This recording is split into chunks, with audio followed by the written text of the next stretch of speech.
देश में लोकसभा चुनाव का पूरा माहौल है। चुनाव अपने पीक पर है। हर पार्टी अपनी अपनी तैयारी कर रही है। ऐसे में बीजेपी की क्या तैयारी है महाराष्ट्र में, ये जानने की कोशिश करेंगे।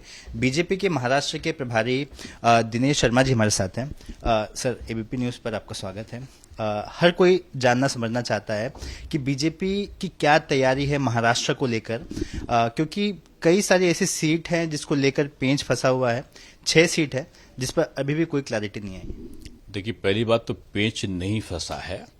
बीजेपी के जो नट बोल्ट हैं बड़े मजबूत हैं, बड़े टाइट हैं और उनके कार्यकर्ता एक हैं।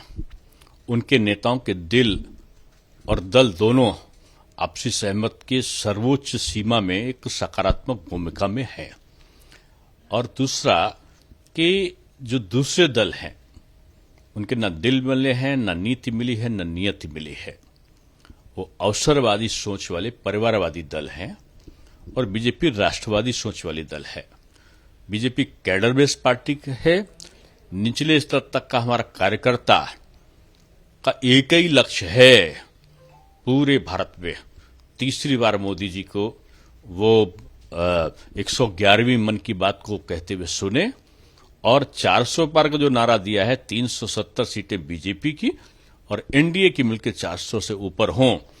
अब किसी कार्यकर्ता से पूरे भारतवर्ष में पूछ लीजिए, अंडमान निकोबार से लेकर और आसाम तक का, तो आपको एक ही जवाब देगा, आपकी बार 400 पार। तैयारियां तो सुनकर काफी बढ़िया लग रहा है कि मतलब तैयारी चल रही है 400 पार को लेकर। लेकिन कई ऐसे उम्मीदवारों के नामों की जो घोषणा की गई है उसको लेकर जो स्थानीय लोग हैं या नेता हैं, जो आपसे जुड़े हुए लोग हैं, वो उसका विरोध कर रहे हैं। उदाहरण के तौर पर अगर देखें तो अमरावती की ही सीट देख लीजिए। देखिए, बीजेपी कैडर बेस्ड पार्टी है, ऐसा मैंने बोला है। और इसमें नेता क्या कह रहा, हमारा जो केंद्रीय नेतृत्व है, ये कार्यकर्ता के लिए इंपॉर्टेंट है। नवनीत राणा को जो स्थानीय, आप देखते जाओ, मार्जिन भी देख लेना। आज के बाद इतना बड़ा मार्जिन होगा कि अभी तक का वहां की सीट में इतना बड़ा मार्जिन किसी को नहीं हुआ। सबका एक ही सपना है वहां के लोगों का, चाहे जिस दल के हो। मैं तो बोल रहा हूं ना, इस चुनाव में दलों की सीमाएं टूटेंगी। कांग्रेस नेता प्रतिपक्ष के लिए जो वांछित सीटें हैं उनके सहयोगियों के साथ मिलकर भी नहीं पाएंगी।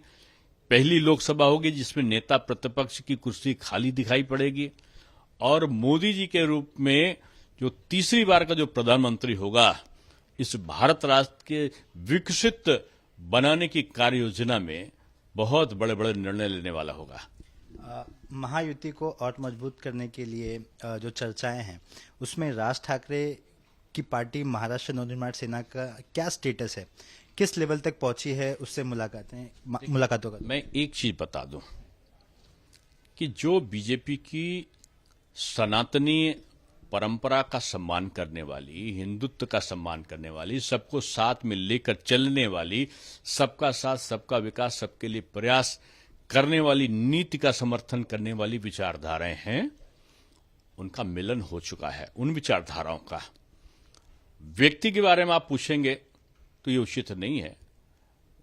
ये जो नीति और नियति है, जो दिल है बीजेपी का और उनके सहयोगियों का, वो दिल वाले हो गए हैं और जो विपक्ष वाले हैं वो दिल जले हो गए हैं।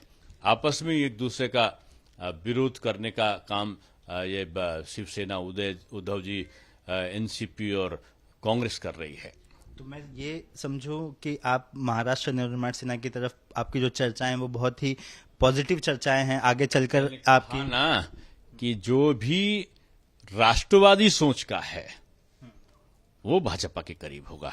तो ये चुनाव नहीं है, ये इस देश को एक चरमोत्कर्ष पर पहुंचाने वाला, विकसित राष्ट्र करने का सपना को साकार करने वाला एक ऐसा संग्राम है जिसका सेनापति तय हो चुका है। और इस संग्राम में लोग जाति को भूलकर, धर्म को भूलकर, क्षेत्र को भूलकर, दल को भूलकर केवल और केवल मोदी जी का नाम ले रहे हैं।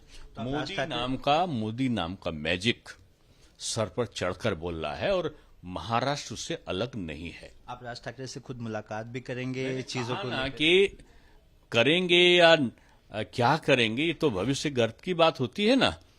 हम तो हर उस राष्ट्रवादी सोच वाले को नमन करते हैं, आलिंगन करते हैं, उसका स्वागत करें। जो भी राष्ट्रवादी सोच का है, जो भी बीजेपी की आइडियोलॉजी को स्वीकार कर रहा है, वो मेरा है। देखिए, सवाल इस वजह से है क्योंकि उत्तर भारतीय जो लोग हैं, जो दूसरे राज्य से मुंबई में आए हैं, महाराष्ट्र में आए हैं, उनके दिमाग जहन में मनसे को लेकर एक छवि, विपरीत छवि होती है। जैन को भूल जाओ, उत्तर भारतीय यानी उत्तर प्रदेश से ही सांसद देश का प्रधानमंत्री होने वाला है।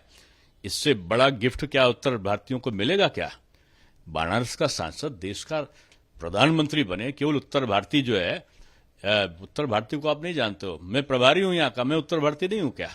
मैं खुद उत्तर भारतीय हूं। आप ये मानकर चलो, उत्तर भारतीय का दिल बहुत बड़ा होता है और दिल उसका राष्ट्रवादी है।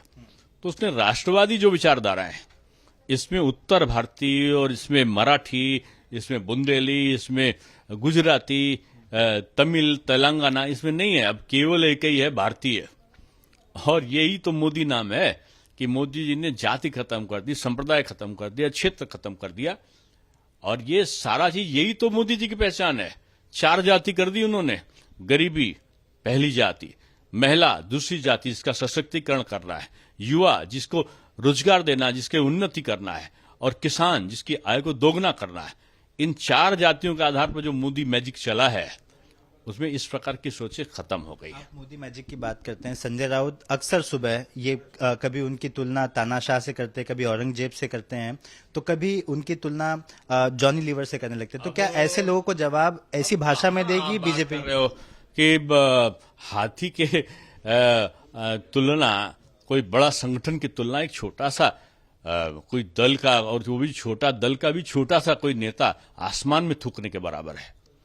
और उनकी बात को लोग हंसी मजाक में, जब ज्यादा तनाव में होते हैं, जोक के लिए 1-2 नेता, एक कांग्रेस के नेता, एक शिवसेना का नेता, वो जोक के लिए इस्तेमाल हो रहे हैं। वो जो भी बोलते हैं, उनके अंदर का फ्रस्ट्रेशन आता है, उनका अवसाद स्वरूप उनका सामने आता है। और उनकी बातों को लोग जोक से ज्यादा नहीं लेते हैं, उनको मनोरंजन के लिए लोग सुनते हैं, उनको गंभीरता के लिए नहीं सुनते। वो अब क्या बोलेंगे, वो कब क्या बोलेंगे, मैं समझता हूं वो नेता कहां है? वो तो सील बंद एसी कमरे के एक वो प्राणी हैं जिनके मन में केवल और केवल बकवास है, जो केवल नकारात्मक बोलते हैं। सकारात्मक बोलना उनकी व्यक्तित्व में नहीं है। इसलिए उनकी तुलना, उसको गंभीरता से मत लीजिए। धन्यवाद। तो आप बीजेपी को सुन रहे थे, जिन्होंने कहा कि महाराष्ट्र में बीजेपी पूरी तरह से तैयार है। कैमरामैन जावेद के साथ सूरज ओझा, एबीपी न्यूज, मुंबई।